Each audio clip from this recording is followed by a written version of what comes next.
Hi everyone, welcome back to my channel. जय श्री कृष्णा, राधे राधे। कैसे हो बच्चों? मैं उम्मीद करती हूँ आप सभी लोग बहुत अच्छे से होंगे। तो आज मैं लेकर आई हूँ आपके लिए chapter 2 banking for class 10th। आज हम लोग बात करेंगे बैंकिंग के बारे में। सबसे पहले तो आपने पढ़ा होगा क्लास 9th में भी, कंपाउंड इंटरेस्ट, सिंपल इंटरेस्ट के बारे में जाना होगा। तो बैंक से थोड़ा बहुत वास्ता पढ़ा होगा, बैंक के बारे में सुना होगा, समझा होगा। और वैसे भी घर में बातें होती रहती हैं कि बैंक में आज इतना पैसा जमा कराया या इतना पैसा निकाला, या घर पापा कहते हैं जाके बैंक से इतने पैसे निकाल लाओ। तो आज हम थोड़ी सी डिटेल जानकारी लेंगे इसके बारे में। और सबसे पहले हम बात करते हैं बैंक के बारे में। बैंक एक ऐसा इंस्टीट्यूशन होता है जिसमें कि हम बहुत ही फ्लुएंटली अपना पैसा पूरे कॉन्फिडेंस के साथ और ये मानते हुए कि बैंक हमारे साथ धोखाधड़ी नहीं करेगा, अपना पैसा वहाँ उनको रखवा के आते हैं, देकर आते हैं। और इस शर्त पर देकर आते हैं कि जब हम वापस उससे लेंगे तो हमें कुछ ना कुछ उस पर फ़ायदा होगा। अगर हम 10 रुपये देते हैं बैंक को तो हमें 11 रुपये मिलेंगे वापसी पर। इस उम्मीद के साथ हम बैंक में पैसा जमा करते हैं। बैंक के पास ऐसे ही पैसे नहीं जमा कर दिए जाते हैं, कुछ एक अकाउंट्स होते हैं, डिफरेंट अकाउंट खोले जाते हैं। हो सकता है आप में से कुछ लोगों को मालूम भी हो और कुछ लोगों को ना पता हो, तो आज हम लोग जानते हैं उसके बारे में। तो सबसे पहले तो सेविंग्स अकाउंट है, जहाँ पर हम पैसे सेव करते हैं और उसके बदले में हमें कुछ इंटरेस्ट मिलता है। लेकिन पूरे फ्लो के साथ हम पैसे उसमें जमा नहीं कर सकते या निकाल नहीं सकते। उसमें ट्रांजैक्शन बहुत ही लिमिटेड होती है बैंक की साइड से। हम उसमें बार बार जा कर के पैसा नहीं निकाल सकते या नहीं डाल सकते। उसके अलावा होता है fix deposit account. Fix deposit में एक बार पैसा, मोटा अमाउंट या जैसा भी हमारे पास है, जमा कर दिया जाता है और पर्टिकुलर टाइम के लिए। सेविंग अकाउंट के लिए पर्टिकुलर टाइम नहीं होता है, लेकिन फिक्स डिपॉजिट के लिए हमारे पास पर्टिकुलर टाइम होता है और फिक्स्ड रेट ऑफ इंटरेस्ट होता है। उसको हम उस टाइम से पहले, अगर हम पैसा जमा करते हैं फिक्स डिपॉजिट में, तो उस टाइम से पहले हम उस पैसे को नहीं निकाल सकते। और मेच्योरिटी पर हमें कुछ एक्स्ट्रा पैसा मिलता है, बैंक देता है। इसके अलावा होता है हमारा करंट अकाउंट, जिसमें पूरे फ्लो के साथ हम पैसा डाल भी सकते हैं, निकाल भी सकते हैं। अगर हम दिन भर में 4 बार बैंक जा कर के पैसा डालना या निकालना चाहें तो आराम से ये काम कर सकते हैं। लेकिन यहाँ हमें सुरक्षित पैसा रहेगा हमारा, इसका विश्वास तो होता है, लेकिन इंटरेस्ट मिलेगा इसकी कोई गारंटी नहीं है। इसके अलावा आरडी, रेकरिंग डिपॉजिट अकाउंट, इसमें हमको महीने में एक बार पैसा जमा करना होता है, एक फिक्स्ड अमाउंट जमा करना होता है, एक फिक्स्ड रेट ऑफ इंटरेस्ट से। हम लोगों का चैप्टर जो बेस करता है वो रेकरिंग डिपॉजिट पर ही करता है। हमें विस्तार से जानकारी लेनी है यहाँ पर रेकरिंग डिपॉजिट के बारे में, और उसी के बारे में हम लोग पढ़ने जा रहे हैं अपने चैप्टर 2 बैंकिंग में। यहाँ पर एक पर्टिकुलर अमाउंट, फिक्स्ड अमाउंट हम जमा करते हैं बैंक में। इसका टाइम ड्यूरेशन हमारा 3 महीने से 10 साल तक हो सकता है। हर महीने हम पैसा जमा करते हैं उसमें, जैसे कि हमारी इनकम हो उस हिसाब से। और टाइम वेरी कर सकता है 3 महीने से 10 साल तक। तो वहाँ हम पैसा जमा करते हैं हर महीने। बैंक हमें उस पर इंटरेस्ट लगा करके देता है।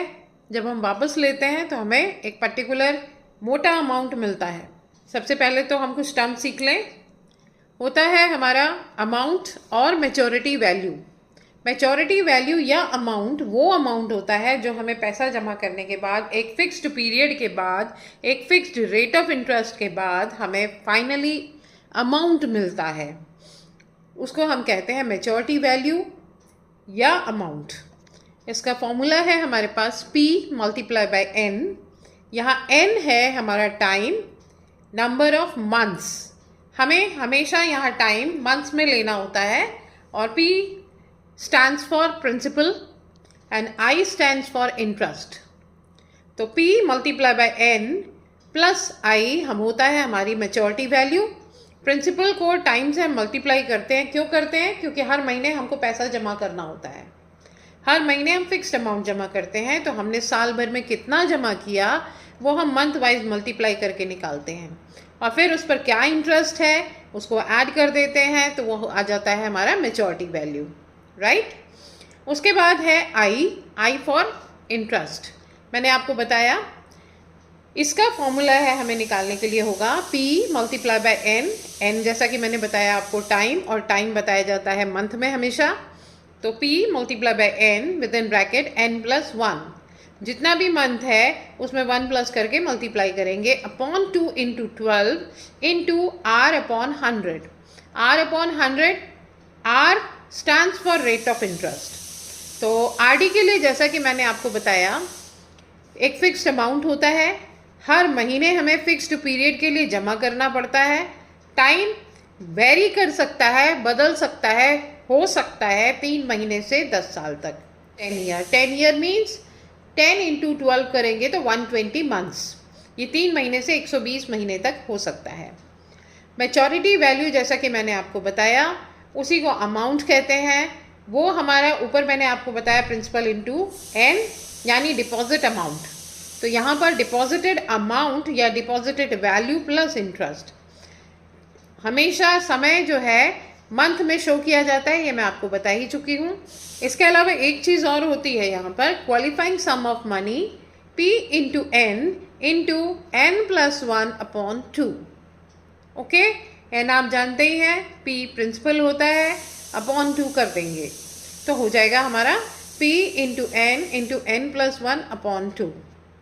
उसके बाद मैच्योरिटी वैल्यू, जैसे कि इंटरेस्ट के लिए हमारे पास फॉर्मूला है यहाँ पर, ये मैंने आपको दिखाया था। इंटरेस्ट के लिए जैसे कि हमारे पास फॉर्मूला है, उसी तरह से मैच्योरिटी वैल्यू का भी हमारे पास फॉर्मूला है। फॉर्मूला हमारा बनता है मैच्योरिटी वैल्यू का P into N principal into number of months plus P into N with in bracket N plus 1 upon 2 into 12 multiply by R upon 100। R rate of interest, N months, P principal, और यहाँ पर 2 into 12 हमने इसलिए लिया है क्योंकि एक साल में 12 महीने होते हैं। तो ये था एक छोटा सा इंट्रोडक्शन बैंकिंग के बारे में। बहुत ही आसान सा चैप्टर है ये। आज के लिए बस इतना ही। ये था एक छोटा सा इंट्रोडक्शन बैंकिंग का।